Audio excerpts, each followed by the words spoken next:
Good morning. I'm Charlie with MarineMax here in Florida. Today we want to take you through our most recent trade. It's a 2023 Azimut 68 Fly. This is a very gently used boat. It has about 170 hours on the Volvo D13 IPS engines. We're going to take you through some of the details of the boat today. It's a beautiful morning. Look forward to walking you through.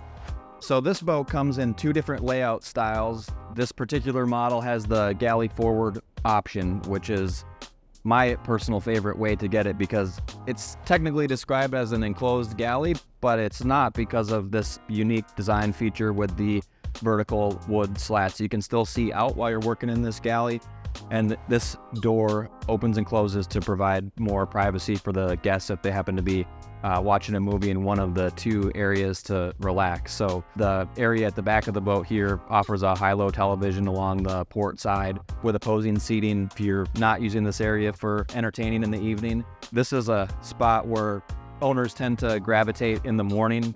You can see it's a beautiful morning here while we're making this video and sitting here having coffee, watching the news on this smaller Samsung frame TV on this leather upholstered wall here. It's just a really special place to start your day and enjoy reading a little bit or catching up on some news.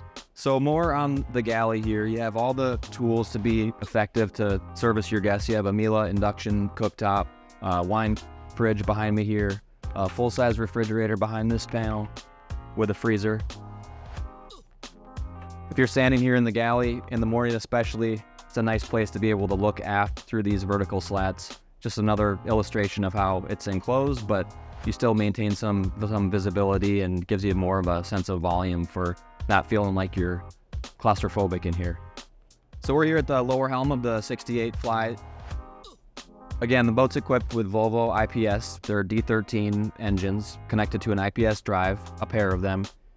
There's three key things that you've likely read about if you've realistically considered a boat like this. It's efficiency, maneuverability, and reduced noise inside the cabin. And, we noticed all three of those things while we were on the way out this morning, running 25 miles an hour, just about 65% load on the engines, only burning 55 gallons per hour. So it's just an impressive propulsion package. It integrates really nicely to the Garmin's here, so all of the pertinent engine data is displayed here on the screen, and it just makes for an easy way to run the boat. Everything's right at your fingertips. And in addition to the Volvo joystick, which usually a boat has a joystick or a thruster, it doesn't have both. In this case, we ordered these with every option for the United States. We have a side power proportional thruster here. It makes for really easy docking because it is proportional. You can do more delicate maneuvers dockside if a bow line happens to slack out or the tide changes or your lines are new and they stretch. You can activate the thruster here, and proportional as you can engage it for 5% of its power or 100 or anywhere in between. So it just makes for a really easy way to operate the boat. So here we are in the master of the 68 Fly. The master bed is situated here along the starboard side of the boat, so the headboard is right underneath one of these great panoramic windows. It's a really nice place to wake up. The key thing that they did to really increase the feeling of space in here is just by changing the material on the floor here, you have this sort of runway, and it's a kind of a faux concrete looking product. But as you come down the stairs from the salon, you walk back to separate head and shower compartments here. So you have the shower here and the head compartment here. It really opens up the space so that a husband and wife can use all the facilities at the same time. If someone's brushing their teeth, they're not occupying the entire space of the bathroom, and it really complements the space here in the master nicely because of the volume that it adds to the overall function of the room.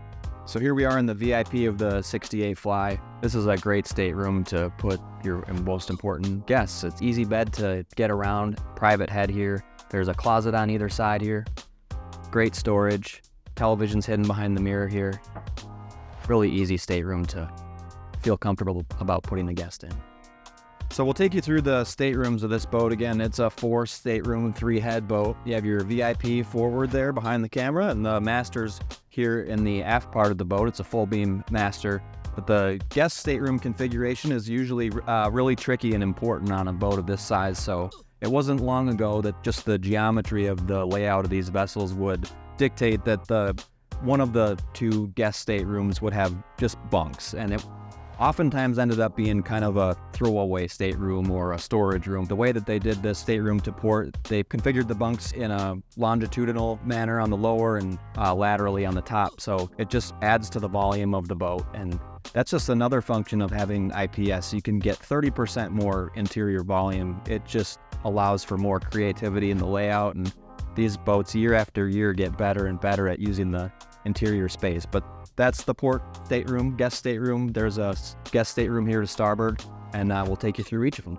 So before we head out to the bow and the stern, we'll show you those areas outside, but it's worth mentioning they paid special attention to the interior of this boat. And again, this is a Salvani interior, very talented furniture and interior designer that we engaged to build a series of boats for Azimut. But if you look at the blend of materials, we have a lot happening here, but it's not a busy feeling. It's still a very calm presence when you walk into the boat. So we have unfinished wood here on the trim line surrounding the window. We have stainless steel, we have leather, we have oak, high gloss mahogany, and then fabric and leather again. So it's just a really synchronized effort to provide a feeling of calm when you walk through the boat. And it's an amazing job that they did with all the curves. It's easy to build a boat with 90-degree angles, and this is really a total piece of art. It makes you feel that way when you walk in, whether it's the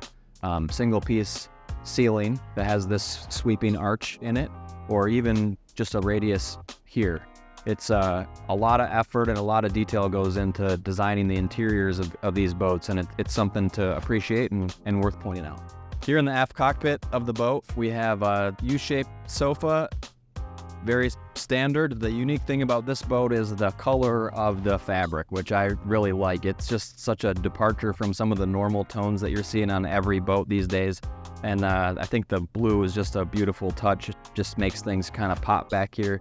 In addition to the new Battling, it's a French synthetic fabric.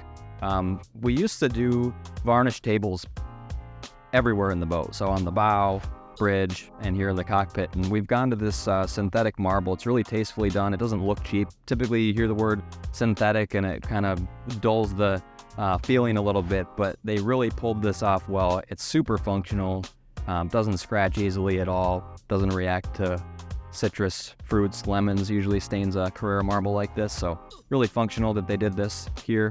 Carries over onto the bar top here where you have a sink and a refrigerator and some additional storage here in the bar cabinet. So here we are on the swim platform of the 68. This is an area that I tend to overlook sometimes when I'm presenting a boat to a client. It's a 1,300 pound capacity platform. It's room for about an 11-foot tender. The jet tender seems to work the best on this boat, evenly distributed weight. And then you have room for 2 crew here. There's a private shower and head, so they don't have to be inside the boat. And then there's a great storage area with gas assist here. You can put fenders, lines, wet life jackets. It's just a really functional area of the boat. So making our way up to the bow here, there's a converting seat. So you can make this a conversation pit or convert this area into a sun pad for 3 or 4 people to lay here in the sun. This area can be covered as well by a removable awning. It's held up by 4 beautiful carbon fiber poles that store conveniently under the seat here. So we have this area set up in the conversation pit sort of mode right now, but if you wanted to set it up for just all sunbathing, you just lift right here and turn this into your sun pad, and you have double the room.